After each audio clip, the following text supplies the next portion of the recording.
वृंदावन की भूमि नींद से नहीं बल्कि ध्यान से जागती है। जब ब्रह्म मुहूर्त में यमुना का जल आकाश की पहली सिंदूरी आभा को अपने आंचल में समेटता है, तो मंदिरों से उठती घंटियों की मंगल ध्वनि और संकीर्तन की लहरियां मिलकर इस पावन नगरी को चेतना प्रदान करती हैं। हवा में तुलसी, ताजे गेंदे और यज्ञ के धुएं की मिलीजुली सुगंध ऐसी होती है मानो स्वयं प्रकृति श्री हरि का श्रृंगार कर रही हो।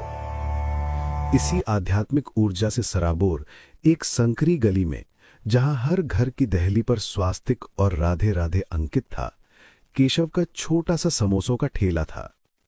केशव उम्र लगभग 30, एक साधारण कदकाठी का व्यक्ति था, पर उसकी आंखों में वृंदावन के कण कण में बसने वाले अपने ठाकुर श्री बांके बिहारी के लिए एक असाधारण चमक थी।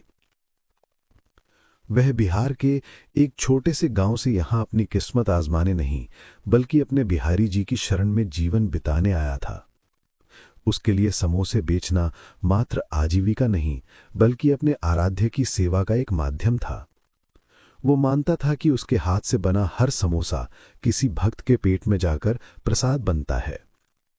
उसकी दिनचर्या एक तपस्या की तरह थी। सूर्योदय से पहले उठकर यमुनावी स्नान कर वह घर के छोटे से पूजा स्थल पर बैठ जाता। उसकी पत्नी सरला, जिसके चेहरे पर सदैव एक शांत संतोष रहता था, उसके लिए पूजा की सामग्री तैयार करती। उनका एक 5 वर्ष का पुत्र था गोपाल, जिसकी किलकारियां उनके छोटे से घर को स्वर्ग बनाती थी। पूजा के बाद ही केशव रसोई में प्रवेश करता। आलू का मसाला तैयार करते समय उसके होठों पर निरंतर हरि नाम का जाप चलता रहता। सरला अक्सर मुस्कुराते हुए कहती, स्वामी, आपके हाथों में जादू नहीं, आपके मन में बिहारी जी का वास है, इसलिए आपके समोसे इतने स्वादिष्ट होते हैं। आज देखिएगा, शाम से पहले ही सब बिक जाएंगे। पर बीती शाम शायद ठाकुर जी स्वयं अपने भक्त की परीक्षा लेना चाहते थे। दोपहर तक सब कुछ उत्तम था। तीर्थयात्रियों और स्थानीय लोगों की भीड़ केशव के ठेले पर लगी थी। कढ़ाई में नाचते सुनहरे समोसों की सुगंध भूख बढ़ा रही थी। पर दोपहर ढलते ही आकाश पर काली घटाएं ऐसे उमड़ी जैसे किसी विशालकाय दानव ने सूरज को निगल लिया हो। देखते ही देखते बिजली की कड़कड़ाहट और बादलों की गर्जना के साथ मूसलाधार वर्षा आरंभ हो गई। तेज हवाएं ऐसी चली कि बड़े बड़े होर्डिंग्स कांपने लगे। गलियों में भगदड़ मच गई। लोग सुरक्षित स्थानों की ओर भागने लगे। केशव ने जल्दी से अपने ठेले पर तिरपाल डाला और उसके नीचे दुबक गया। उसने सोचा, ये तो क्षणिक वर्षा होगी, पर घंटे बीत गए, वर्षा नहीं थमी। रात गहरा गई और केशव के लगभग 100 समोसे, जिन्हें उसने बड़े चाव से बनाया था, ठंडे, गीले और बिना बिके रह गए। वह भारी मन से घर लौटा। उसकी आंखों में रात के नुकसान से ज्यादा अपने मालिक सेठ भैरवदास के क्रोध का भय था। सेठ भैरवदास उस गली का एक जाना माना सूदखोर और व्यापारी था, जिसके लिए हर चीज का मूल्य सिक्कों में तौला जाता था। वह धर्म कर्म को ढोंग और ईमानदारी को मूर्खता समझता था। उसका मानना था कि दुनिया केवल अवसरवादियों के लिए बनी है। अगली सुबह जब केशव ने बचे हुए समोसों की ट्रे को देखा तो उसका दिल बैठ गया। उसने उन्हें सावधानी से दोबारा गर्म तो कर लिया था, पर उसका मन जानता था कि इनमें अब वो ताजगी नहीं थी। स्वामी, आप व्यर्थ चिंता न करें, सरला ने उसके कंधे पर हाथ रखते हुए कहा। सत्य के मार्ग पर चलने वालों की नाव डगमगाती जरूर है, पर डूबती कभी नहीं। बिहारी जी कोई न कोई रास्ता अवश्य निकालेंगे। पत्नी के इन शब्दों से हिम्मत बांधकर केशव ठेला लेकर अपनी जगह पर पहुंचा। उसने बिहारी जी की तस्वीर को साफ किया, एक ताजा गेंदे की माला चढ़ाई और धूप जलाई। वो गुनगुनाने लगा, हे गोविंद, हे गोपाल। तभी एक कर्कश आवाज ने उसकी प्रार्थना भंग कर दी। भजन बाद में कर लेना, पहले मेरे नुकसान का हिसाब दे। ये सेठ भैरवदास था। उसकी आंखें क्रोध से लाल थीं। ये बासी माल क्यों सजा रखा है? मेरा पैसा क्या पेड़ पर उगता है? तेरी लापरवाही से मेरा सारा पैसा डूब गया। केशव ने हाथ जोड़कर कहा, सेठ जी, इसमें मेरा क्या दोष? ये तो इंद्रदेव का प्रकोप था। चुप कर, सेठ कर जा। दोष तेरा है, तेरी मनहूसियत का है। सुन ले, अगर आज शाम तक ये एक एक समोसा नहीं बिका तो अपनी शक्ल मत दिखाना, और वो जो सिर छुपाने को खंडहर दिया है उसे भी खाली कर देना। सेठ के शब्द केशव के हृदय में शूल की तरह चुभ गए। उसके परिवार के भविष्य की चिंता उसे अंदर ही अंदर खाने लगी। वह कातर दृष्टि से अपने बिहारी जी को देख रहा था, तभी एक सौम्य मुख वाले सज्जन उसके ठेले के पास आकर रुके। उनके चेहरे पर एक अलौकिक तेज था। राधे राधे भाई, उन्होंने मधुर स्वर में कहा। एक समोसा चखाएंगे?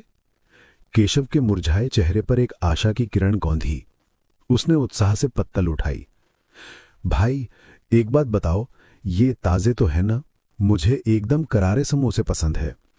उस व्यक्ति ने उत्सुकता से पूछा। एक पल, बस एक पल के लिए केशव के भीतर एक बवंडर उठा। एक तरफ सेठ की धमकी, बेघर होने का डर, भूखे बच्चे का चेहरा था। दूसरी तरफ उसका ईमान, उसकी भक्ति, उसका बिहारी जी पर अटूट विश्वास। उसका मन चिल्ला रहा था, कह दे कि ताजे हैं, एक झूठ से सब बच जाएगा। पर उसकी आत्मा ने उसे धिक्कारा। जिस बिहारी जी के नाम की माला जपता है, उन्हीं से छल करेगा? उसने गहरी सांस ली, उस सज्जन की आंखों में सीधे देखा और कांपती हुई आवाज में कहा, प्रभु क्षमा कीजिएगा, इसे ग्रहण न करें। क्यों, क्या कोई समस्या है? ग्राहक ने आश्चर्य से पूछा। जी, ये आज के नहीं है, ये कल की बेला के हैं, बारिश के कारण बच गए थे। ये सुनकर केशव की आंखों से आंसू बहने निकले। प्रभु, आपको शायद पता न चलता, पर मेरे हृदय में बैठे श्याम सुंदर तो सब जानते हैं। मैं उनसे झूठ कैसे बोलता? कुछ सिक्कों के लिए मैं अपनी भक्ति का सौदा नहीं कर सकता। ये सुनकर उस सज्जन की आंखों में प्रशंसा की एक अनोखी चमक उभरी।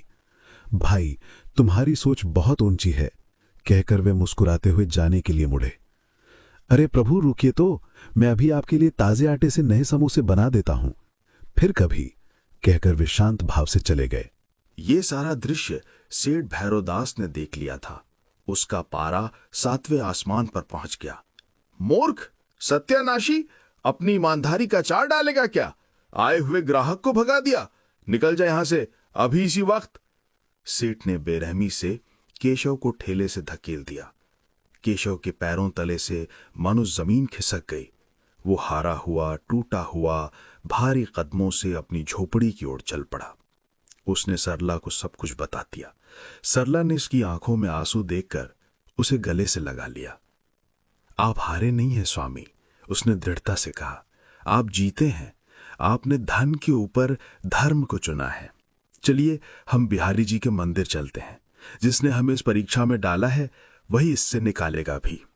उस शाम केशव और सरला अपने बेटे गोपाल का हाथ थामे बांके बिहारी मंदिर की संध्या आरती में शामिल हुए। घंटियों और शंखों की ध्वनि के बीच केशव ने रोते हुए अपनी सारी व्यथा अपने ठाकुर के चरणों में उड़ेल दी। हे प्रभु, मैंने क्या गलत किया? सत्य के मार्ग पर चलने का यही पुरस्कार है। उधर ठेले पर सेठ भैरवदास मक्खियां मार रहा था। उसका क्रोध अब चिंता में बदल रहा था। तभी वही सुबह वाले सज्जन फिर से प्रकट हुए। सेठ जी, उन्होंने भैरवदास से पूछा, यहां एक बहुत ही नेक दिल भाई समोसे बेचते थे, वो कहां हैं? सेठ ने तुरंत चेहरे पर चापलूसी भरी मुस्कान ओढ़ ली। जी, वो तो किसी काम से गया है, आप आज्ञा करें। दरअसल, सज्जन ने गंभीरता से कहा, मेरा नाम राधा श्याम है। मैं पास के आश्रम में अन्न सेवा का कार्य देखता हूं। आज शाम हमारे आश्रम में एक बड़ा भंडारा है, जिसके लिए मुझे 1000 समोसों की आवश्यकता थी। मैं तो सुबह केवल बनाने वाले का मन परखने आया था। जिस व्यक्ति के मन में इतनी सच्चाई हो, उसके हाथ से बना प्रसाद ही तो शुद्ध होता है। उन्होंने अपनी जेब से नोटों की एक मोटी गड्डी निकाली। ये लीजिए पेशगी, पर मेरी एक शर्त है, समोसे वही भाई बनाएगा। सेठ भैरवदास के हाथ कांपने लगे। 1000 समोसे, ये उसके जीवन का सबसे बड़ा ऑर्डर था। उसका सिर चकरा रहा था। केशव की भक्ति, जिसे वो ढोंग समझता था, आज एक चमत्कार बनकर उसके सामने खड़ी थी। उसे अपने कहे हुए कटु शब्द, अपना घिनौना व्यवहार याद आकर ग्लानि होने लगी। जी, मैं अभी उसे बुलाकर लाता हूं। सेठ की आवाज में पश्चाताप और घबराहट थी। सेठ भैरवदास लगभग भागता हुआ केशव की झोपड़ी तक पहुंचा। उसने हाफते हुए दरवाजा खटखटाया। केशव ने दरवाजा खोला तो सामने सेठ को देखकर स्तब्ध रह गया। सेठ ने बिना एक पल गवाए केशव के हाथ पकड़ लिए। उसकी आंखों में आंसू थे। केशव, भाई मुझे क्षमा कर दे, मैं अंधा था, लालची था, मुझसे बहुत बड़ा पाप हो गया। सेठ ने रोते हुए पूरी बात बताई और केशव के पैरों पर गिर पड़ा। तुम्हारी भक्ति सच्ची है। तुम्हारे बिहारी जी ने आज मुझे चमत्कार दिखा दिया। जल्दी चल भाई, वो प्रतीक्षा कर रहे हैं। आज से ये ठेला भी तुम्हारा और मुनाफा भी आधा तुम्हारा। बस एक बार कह दो कि तुमने मुझे माफ कर दिया। केशव ने सेठ को उठाकर गले लगा लिया। उसकी आंखों से भी कृतज्ञता के आंसू बह रहे थे। उस दिन वृंदावन की उस गली ने एक अनोखा दृश्य देखा। सेठ भैरवदास अपने पूर्व नौकर केशव के साथ मिलकर समोसे बना रहा था। जहां पहले केवल व्यापार था, अब वहां सेवा का भाव था। शाम तक 1000 सुगंधित समोसे तैयार थे। राधा श्याम जी आए, मुस्कुराकर समोसे लिए और दोनों को आशीर्वाद देकर चले गए। उस रात जब केशव और सरला ने अपने पूजा स्थल पर दीपक जलाया तो उनके पास मांगने के लिए कुछ नहीं था, केवल धन्यवाद देने के लिए एक कृतज्ञ हृदय था।